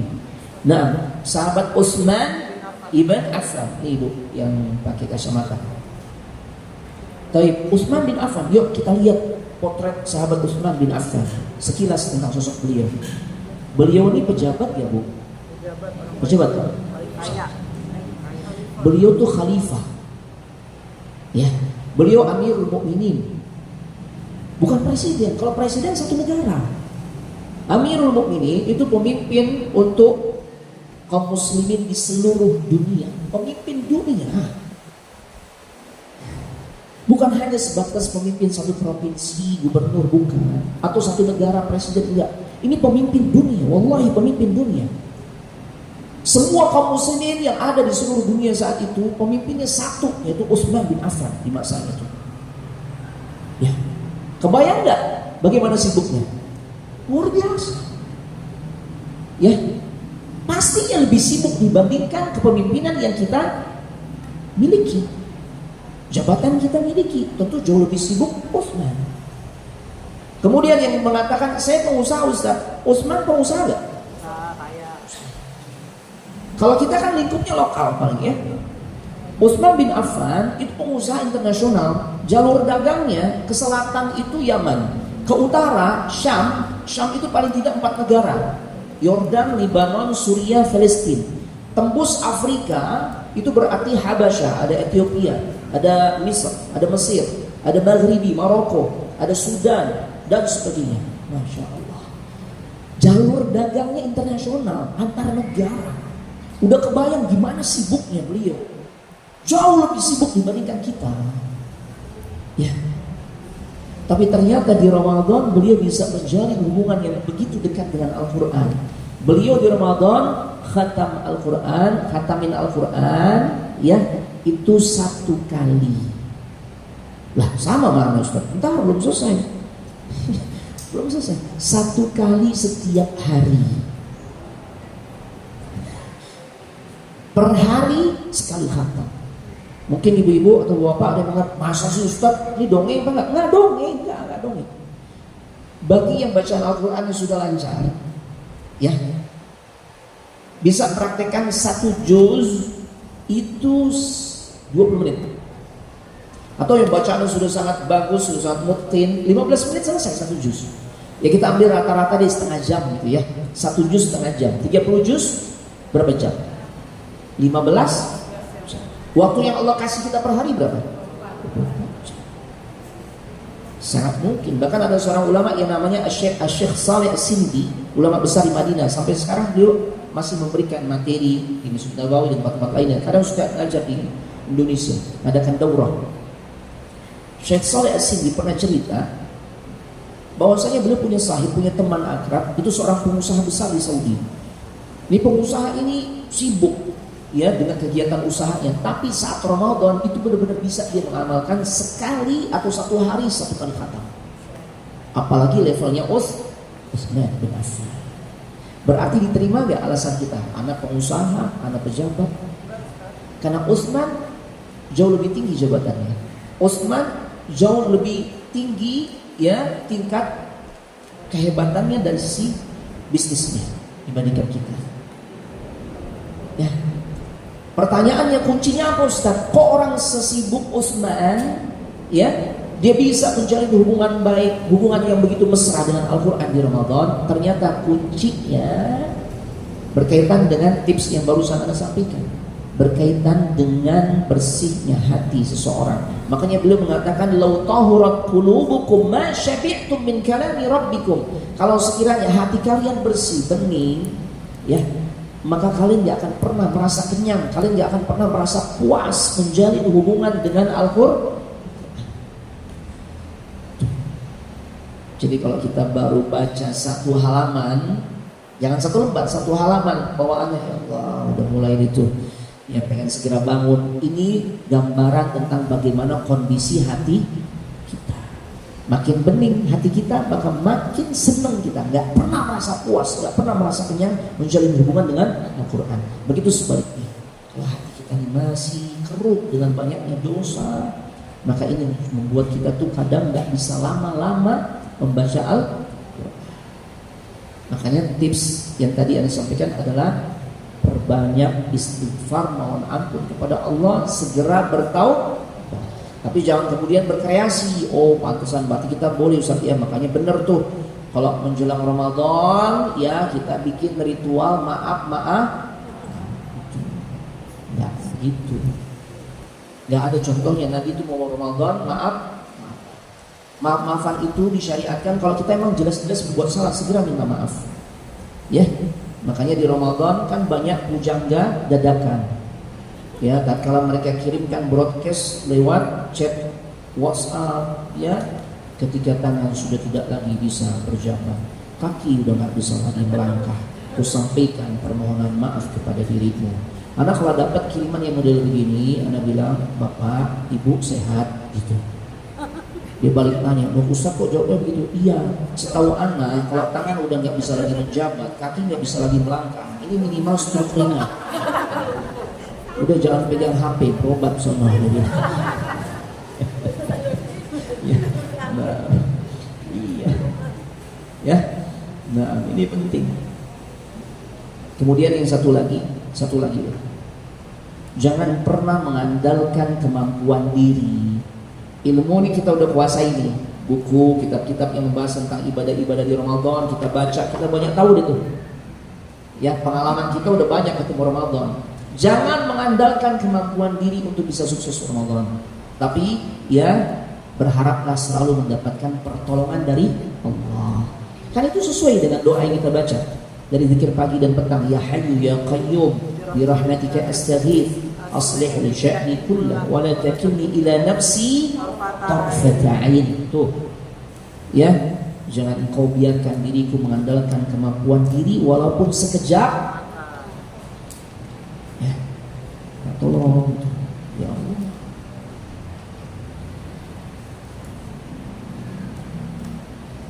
Ustaz, bagaimana cara mengarahkan anak untuk mau masuk ke pondok karena prihatin hari-harinya keseringan main game di HP? Agak sulit. Ya, kalau memang tidak disiapkan dari sejak awal, makanya memang perlu dari awal, jangan salah langkah. Ya, andai pun memang kita nggak bisa lepas dari namanya gadget zaman sekarang ya, kadang-kala tugas juga ya mesti lewat HP, mesti dibatasi. Tapi kalau sudah sampai pada tahapan yang seperti ini, ya ini agak sulit. Ya seharusnya polanya adalah diantaranya ajak nih anak satu waktu berkunjung ke beberapa pondok pesantren. Syukur-syukur ada saudaranya yang memang pesantren, kita datang biar anak kita tuh melihat dan kasih motivasi. Nah, seperti itu. Tapi bukan berarti nggak bisa. Yang pertama, perbanyak doa kepada Allah agar Allah lembutkan hatinya, ya. Yang kedua, ya tentunya itu dia tanamkan kecintaan pada dirinya. Ya, diantaranya dengan kita sampaikan orang di pesantren itu enak kok nak, ya kamu akan bisa lebih disiplin dan sebagainya. Baik. Nah, seperti itu ya. Memang harus dari awal. Ya diantaranya dibangun kemandiriannya. Ya karena kan di pesantren nanti mandiri ya, mandiri. Makanya kalau dari awal sudah dipersiapkan insya Allah. Nah, jadi silakan Bapak Ibu yang punya keinginan memondokkan anaknya, menyekolahkan anaknya di pesantren, itu polanya harus dari awal tuh disetting. Ya kemandiriannya, dia habis makan, nah cuci piring ya enggak ya. Ya tugasnya dibatas itu. Insya Allah dia akan terbiasa. Ya kemudian sering ajak dia ke pesantren-pesantren sehingga muncul minat dia. Ya, nah seperti itu. Assalamualaikum warahmatullahi wabarakatuh. Ustaz, lebih utama mana seorang akhwat salat tarawih di rumah atau di masjid? Jazakallahu khairan wa iyyaki. Kalau bicara lebih utama, tentu lebih utama salat di rumah. Karena memang hukum asal bagi wanita salatnya itu adalah fi baitiha, di rumahnya. Akan tetapi jikalau satu waktu ya ibu kondisikan ingin juga sholat tarawih di masjid, fala ba'sa bihi, boleh. Ya, tapi kalau ditanya lebih utama, ya lebih utama di rumah. Sewaktu-waktu mungkin dari 1 bulan itu berapa hari di masjid boleh, tapi utamakan salat di rumah. Nah, Assalamualaikum, apakah boleh bacaan tilawah kita dibaca untuk salat tarawih? Boleh banget. Ya. Mungkin maksudnya sambil melihat mushaf misalnya gitu ya. Ada juga pertanyaan seperti itu. Boleh. Misalnya ibu salat sendiri di rumah, ibu ingin memperlama salat tarawihnya, cuma masalahnya hafalannya sedikit, cuma trikul misalnya gitu ya. Bolak-balik, ada pengen variasi Ustaz. Berarti boleh melihat mushaf. Bisa dengan kita megang mushaf di tangan, atau sekarang kan ada apa tuh ya? Ada standing gitu ya. Silakan mushaf yang gede taruh di depannya, mungkin setiap rakaat 1 wajah, ya 1 halaman, jadi 2 rakaat sudah kita buka. Bisa juga dikondisikan seperti itu. Atau boleh juga bahkan dengan melihat di HP. Cuma kalau ini rawan ya, harus matikan pulsa datanya itu ya. Masya Allah, khawatir bergetar, ya SMS masuk, ngebales lagi. Nah itu yang dibatalkan tuh. Nah ya, boleh juga seperti itu. Karena ada asar di kalangan para sahabiat, atau di kalangan para sahabat ya yang melakukan seperti itu. Tapi kalau jadi imam, sebaiknya ya imam yang memang hafal. Jangan imam dipaksakan, dia nggak punya banyak hafalan, akhirnya ya dengan melihat ini kurang pas. Ya, bagaimana mengqadha puasa jika kita lupa dengan jumlah hutang puasa yang telah lalu? Diperkirakan ibu, diperkirakan karena ini hutang kita kepada Allah nih, berkaitan dengan puasa. Ya, paling nggak kan Ramadan itu kan tiap tahun ya. Kita bisa ingat tuh, 5 tahun tuh Anda tinggalin puasa. Nah, diperkirakan masa haid itu rutinnya berapa lama? Masa sucinya berapa lama? Nah, seperti itu. Diperkirakan dengan perkiraan yang kuat. Maka itulah yang kemudian dijadikan sebagai standar untuk mengqadha hutang puasanya. Ustaz, karena ini udah bertahun-tahun, apakah ada konsekuensi juga dengan menebus dengan fidyah selain qadha-nya? Sebagian ulama memang mendobelkan tuh selain qadha, kalau yang menunda-nunda sampai ketemu Ramadan berikutnya, selain qadha juga harus dengan fidyah. Akan tetapi ana lebih condong mengikuti pandangan ulama yang mengatakan cukup dia qadha saja. Sesuai dengan ya berapa dia tinggalkan atau berapa hutang puasa yang belum dia kerjakan. Ya, tanpa perlu membayar fidyah. Sebagaimana ya Allah katakan fa'iddatun min ayyamin ukhra. Maka dia bisa mengganti puasanya di hari yang lain. Ya, dan tidak ada kata-kata fidyah dalam ayat tersebut. Nah, jadi tetap menjadi hutang puasa itu ya. Ibu ingatkan saja, ibu ingetin aja tuh kira-kira berapa nih taksirannya ini. Ya, 3 tahun, berarti sekitar ya mungkin masa puasanya sekitar 20 hari misalnya, ya berarti 20 kali 3 berapa? 60. Dan itu bisa dicicil ya, dicicil. Nah, apabila kita telah melaksanakan sholat tarawih, apakah boleh sholat tahajud, sholat tidur atau sebelum sahur? Boleh banget. Ya, ibu udah masakin untuk keluarga nanti makan sahur, waktunya masih panjang, masih 3:30, padahal subuhnya 4:30, kan masih 1 jam.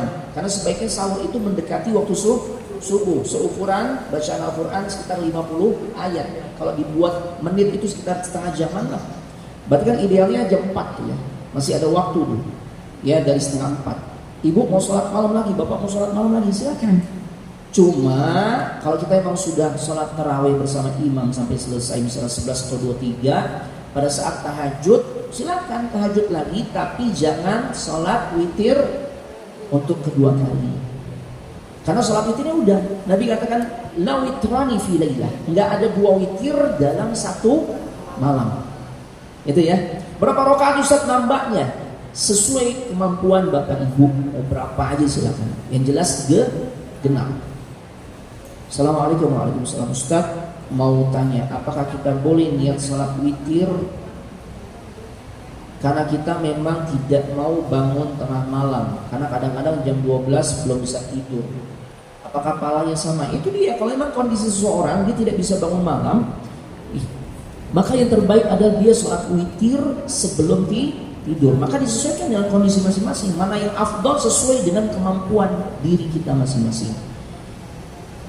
Ya kalau memang bicara normal, yang paling afdol ya di sepertiga malam akhir. Cuma kondisinya kalau seorang tidak bisa bangun di waktu tersebut, maka menjadi afdol bagi dirinya sebelum tidur. Melaksanakannya sebelum tidur. Ustaz, kalau sholat tarawih sendiri, surat-surat yang dibacanya boleh seingatnya. Apa harus juz amma? Boleh, apa saja. Ya. Taib, bacaan surat-surat pendek yang ada di surat terakhir boleh. Boleh surat panjang tapi cuma hafal 10 ayat, boleh. Ya, boleh. Apa gimana Ustaz? Ya tadi, boleh. Terserah. Mau surat-surat panjang, mau surat-surat pendek, mau hafalnya cuma 10 ayat, enggak apa-apa. Ya. Taib. Jadi sesuai dengan kadar kemampuan kita. Makanya kalau mau lebih, ya silakan membuka mushaf. Di rumah suka ada ibu-ibu sepuh pada sholat di rumah. Ya kalau ibu-ibu sepuh yang diajak sholat, ya berarti jangan yang panjang-panjang, kesian. Ya. Karena kita harus bijaksana di dalam memimpin sholat berjamaah.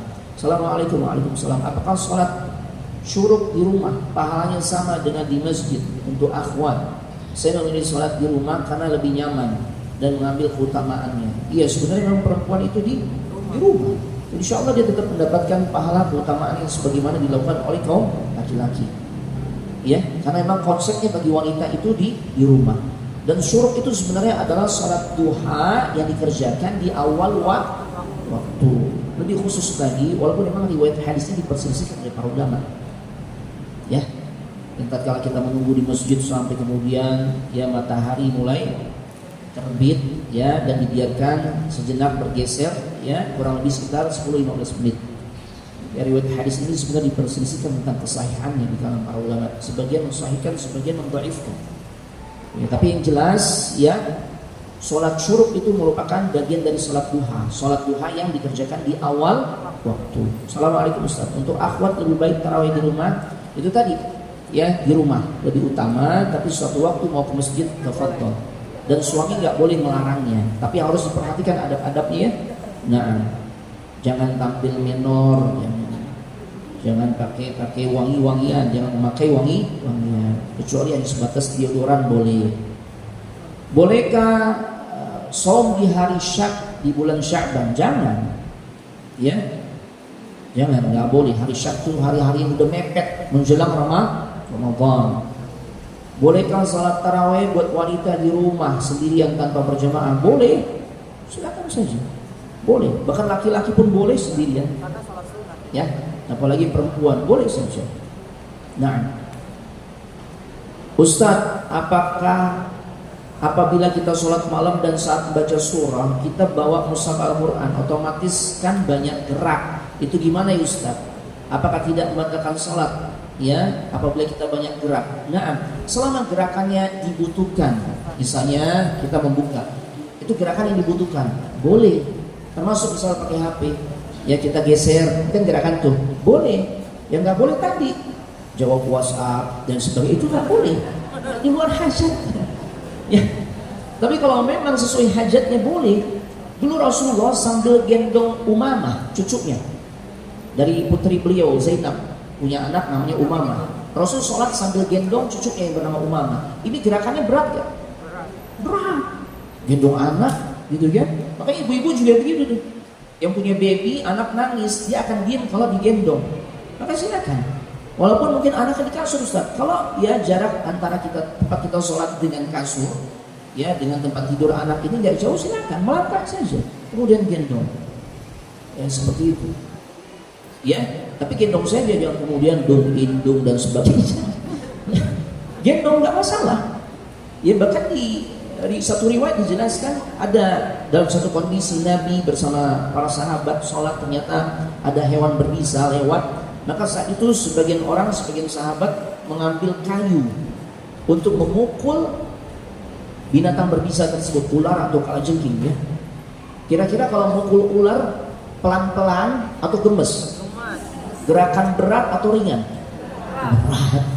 Terus tuh sahabat setelah mukul memastikan tuh ular mati, beliau tuh gak membatalkan salat, langsung melanjutkan lagi salatnya. Apakah ada doa sesuai sunnah dan minta diberikan kesehatan kepada Allah agar bisa maksimal di bulan suci Ramadan? Ya tadi, sebenarnya secara khusus Nabi tidak mengajarkan, ya, atau tidak yang mencontohkan, tapi para sahabat yang membacanya. Di antara doa yang tadi Anda sampaikan, ya, agar disampaikan ke bulan suci Ramadan. Apakah boleh habis sholat tarawih terus sholat qiyamul lail? Boleh, cuma syaratnya jangan melaksanakan witir untuk kedua kali.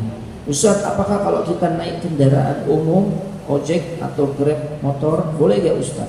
Kalau disuruh naik grab, mobil mahal, angkot juga datang, juga jarang datang di kampung. Nah, minta antri sama suami, ya, iya, minta antri sama suami itu lebih aman.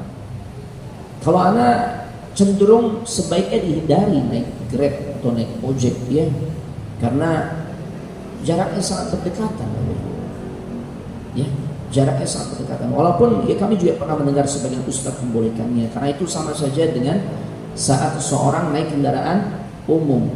Bahkan kalau naik grab itu kan, naik ojek, ya, itu kan lebih terbuka, ya, lebih aman dari situasi kondisi menyendiri atau ikhtilat berdua-duaan dengan sopir. Tapi kalau anak pribadi di dalam rangka kehati-hatian, ya sebisa mungkin kalau nggak darurat banget, ya dihindari, ya, karena kan jaraknya sangat dekat, ya, khawatir ya, di situ menimbulkan fitnah seperti itu, ya. Nah, tapi kalau memang sangat darurat, nggak ada lagi Ustaz kendaraan dan anak sangat diuber waktu, ya sudah, bismillah, ya. Taib, ini bisa Anda sampaikan? Ada lagi? Taib, satu lagi, ya. Oh, Bapak ada yang mau nanya? Satu lagi pertanyaan. Pak Ustaz, apakah di bulan puasa kita boleh akupuntur? Jazakumullah khairan. Oh iya, boleh. Akupuntur boleh. Berbekam boleh. Tapi ma'syurut, dengan persyaratan. Di antara syaratnya adalah jika aktivitas berbekamnya ini tidak menimbulkan madarat untuk dirinya. Kalau menimbulkan habis bekam pingsan, ujung-ujungnya minum batal. Nah, yang kayak gitu bekamnya ditunda. Tapi kalau nggak masalah gitu, ya, dia tetap buka, dia bisa tetap melanjutkan puasanya, maka berbekam nggak apa-apa. Ya, karena memang Nabi juga membolehkan seseorang di Ramadan berbekam. Ya, jadi berbekam boleh, donor darah boleh, selama tidak membuat dirinya, ya, batal puasanya, ya, atau memadaratkan dirinya sehingga pada akhirnya membatalkan puasanya. Kalau fine-fine aja, kalau sehat-sehat saja, ya, tidak menimbulkan, ya, pada akhirnya dia batal puasanya, boleh. Ya, termasuk juga berkumur boleh, ya, beristinsyak boleh. Nah, seperti itu, ya. Baik, ini bisa Anda sampaikan, ya. Mohon maaf sekiranya banyak khilaf, dan tentu kita mohon ampun kepada Allah. Tutup dengan doa kafaratul majlis. Subhanakallahumma wa bihamdik, asyhadu an la ilaha illa anta, astaghfiruka wa atubu ilaik. Assalamualaikum warahmatullahi wabarakatuh. Waalaikumsalam warahmatullahi wabarakatuh. Baik, ini